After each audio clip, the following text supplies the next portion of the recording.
Welcome to Marketplace Finds, where we show off some crazy and interesting cars for sale, judge what we think of the price, then order it in our tier list. Our first listing is a Dodge Neon Semi, which I never thought I'd be saying. This owner managed to make a Neon even more of an eyesore. There's a fake Semi-style bumper, paired with some comically oversized tow mirrors. If the cab lights don't fool you into thinking this can haul your sister around, then the back half definitely won't. They've chopped the rear bumper and placed what literally looks like is the stolen back of an 18-wheeler. The seller said, "I know what I've got," which is why they're asking for a staggering $12,500, but the craftsmanship doesn't compare with this 2009 Pontiac Vibe. It was in an accident, so naturally the seller's logical solution was to cut the entire roof off, and when they say roof, they really meant everything. The doors are gone, and most of the rear bodywork is gone. From the side it looks like someone took a perfectly normal hatchback and ran it through a giant can opener. Despite being crashed and lobotomized, the seller insists it's fully street legal and mechanically perfect. They're asking $2,200, which is coincidentally how much I'd pay to remove this next listing from my imagination. It gets really close to being cool, but then a few very questionable design choices come along and completely derail the whole thing. It's a 2006 Nissan 350Z, and the mod list is quite impressive. Instead of reading through the entire catalogue they posted, I'll just stick to the highlights. It's got a clean wide body kit, teen suspension, a black and mint green wrap, and a set of nice SSR Vienna 3-piece wheels that are absolutely massive. That's right about where the good parts end, because instead of leaving the carbon hood clean, someone decided the best design choice was to plaster a giant anime character across the entire thing. And what's better than one half naked anime lady, another two on top of the wing, which is probably a better fit because then kids can't see them.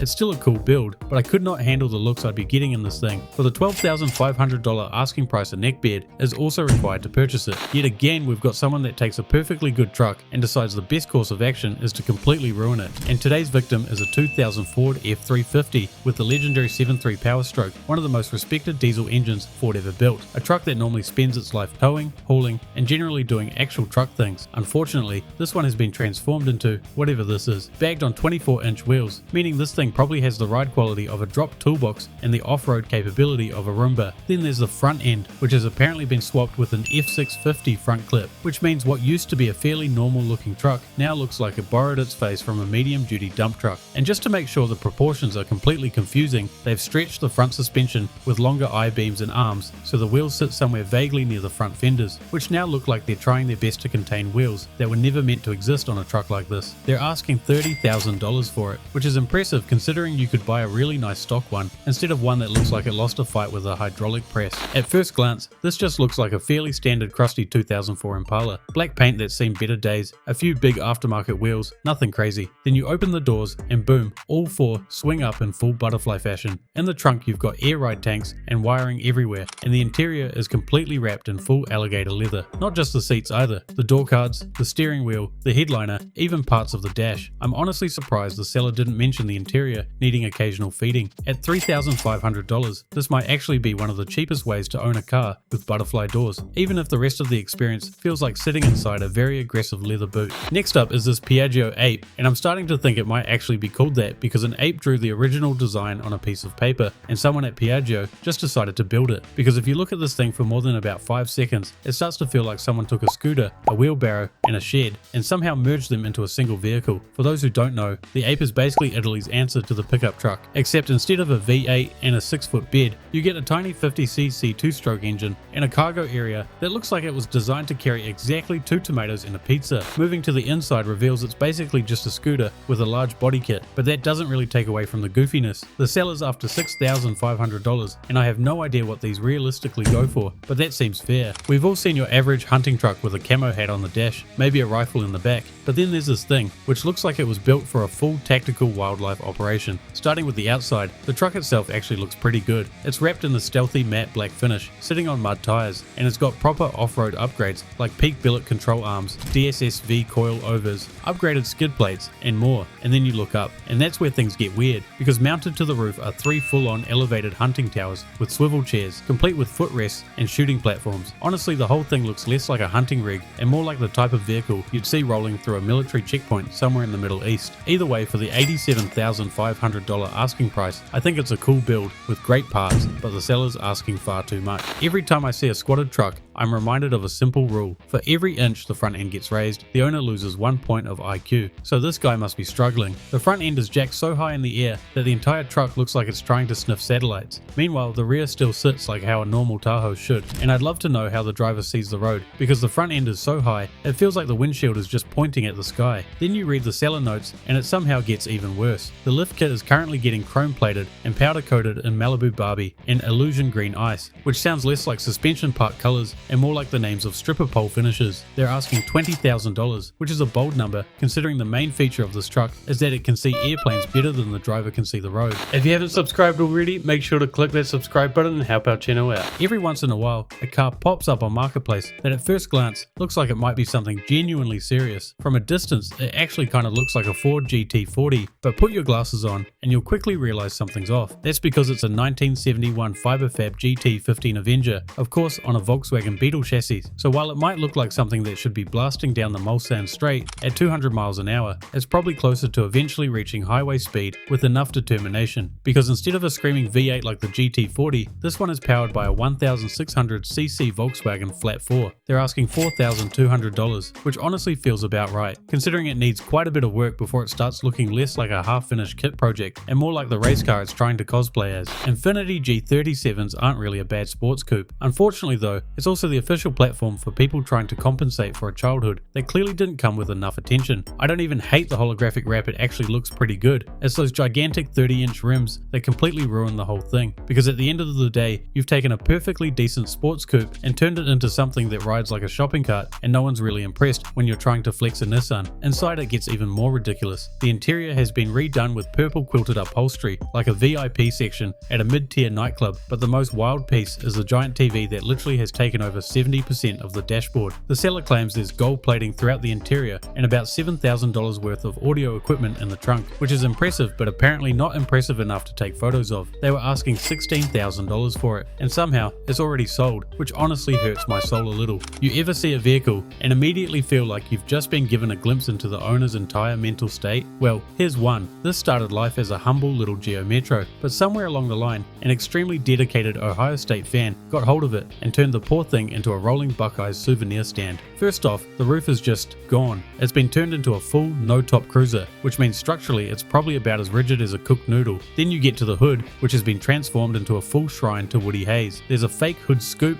football figurines, stickers, decals, random ornaments, all of which appear to have been attached using the advanced engineering technique known as hot glue. And yes, that is exactly what you think it is hanging off the front bumper. Moving around the car, it somehow gets even worse. Yet again, you've got a random assortment of stuffed mascots, figurines, and other randomness that is actively losing a battle against the sun. Inside, the chaos continues, but I'm still trying to figure out what exactly is going on with that passenger seat situation. The seller is asking $3,000, and honestly, I have a feeling the right Ohio State superfan will happily pay it. This is a 1964 Plymouth Barracuda, except the seller calls it the 349 Wasteland Edition, and honestly, that name pretty much sums up the entire build. Starting with the paint, the whole car has been coated in this rusty brown finish that looks like it's been baking in the desert sun for about 40 years. It's intentional, but it definitely has that abandoned industrial equipment vibe going on. Then you move to the hood, where things start getting weird. There's what looks like some kind of improvised intake system bolted on top, surrounded by random piping, valves, and mechanical bits that appear to have been pulled straight off an old tractor engine. And for reasons I can't quite explain, there's also a creepy baby doll. On top and out back, the theme continues with more random chains, hardware, and so on. There are no interior shots, no engine bay photos, and the seller still wants $20,000, which is impressive because that's also about what a completely stock, non-apocalypse Barracuda goes for. Next up, we've got what might be the most farm-themed daily driver I've ever seen, a 1997 Ford Taurus Moo wagon. The entire car has been painted in a full Holstein cow pattern, which means from a distance, it genuinely looks like someone skinned a dairy cow and stretched it over a station wagon. Then up on the hood, you've got a pair of cow horns mounted front and center, just in case the black and white paint job wasn't already obvious enough. Under the hood, it's the classic Ford 3-litre V6, which back in the day was actually a pretty solid engine. Inside things get a little more barn adjacent, with some missing trim pieces and some brown stains in the trunk, but it weirdly does come with a CB radio so you can communicate with other livestock themed vehicles on the highway. They want $4,000, which honestly might be worth it just to see the look on people's faces when a cow passes them doing 65 on the highway. We've seen a lot of electric contraptions on Garage Gold, but this one might just be the most unique one we've seen yet, and you'd better hide this from your Disney wife, because as you can see, it's basically a full-size Cinderella pumpkin carriage, except instead of horses, it's powered by electric motors and apparently an iPad. And honestly, they didn't half commit to the design either. The whole thing is covered in ornate white metalwork with all these these swirling decorative patterns and hearts that look like they belong outside a castle or at a wedding venue that charges $30 a glass for champagne.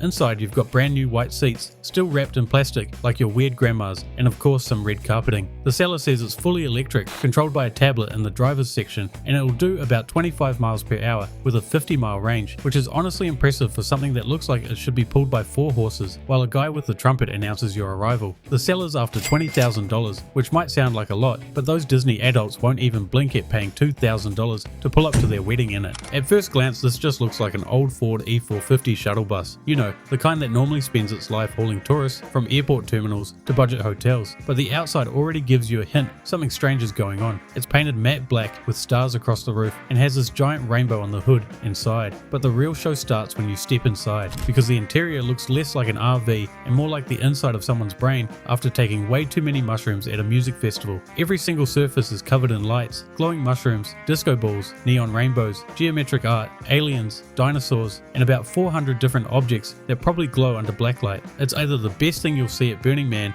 or the reason why you're hyperventilating at the medical tent. Other than that, it's actually quite a sweet setup with a fold-out bed, a dining table, and even a little kitchen. So despite looking like a mobile tripping station, it's actually a fully functional off-grid home. They're asking $23,000, which is on the high side but might be fair, considering you're basically getting a fully built off-grid RV. When most people hear the words Harley Davidson motorcycle, they picture something big, loud, and chrome. Something that shakes the ground when it idles and requires at least 3 leather vests and a beard to legally operate. But today, we have this. This is a 1965 Harley Davidson topper scooter, which proves that at one point, Harley Davidson looked at their lineup of massive V-twins and said, you know what our customers need? A little grocery getter, because despite looking like something your grandma used to ride to the post office, this thing proudly wears the Harley Davidson badge, which means technically speaking, this is just as much a Harley as a Road Glide or a Fat Boy. That's right, somewhere out there, a guy with a $35,000 Chrome Cruiser is sharing the same brand heritage as this little blue toaster with wheels, and instead of the giant thunderous V-twin Harley engines are famous for, this thing runs a tiny 165cc 2-stroke engine. That sounds less like a motorcycle and more like an angry weed eater. It's an original condition, and the seller's wanting $8,000, which I have no clue what these go for, but for a weird almost 60-year-old Harley, that doesn't seem that bad. Here's how the final tier list ended up. Let us know what we got right, what we got wrong, if there's anything you change around.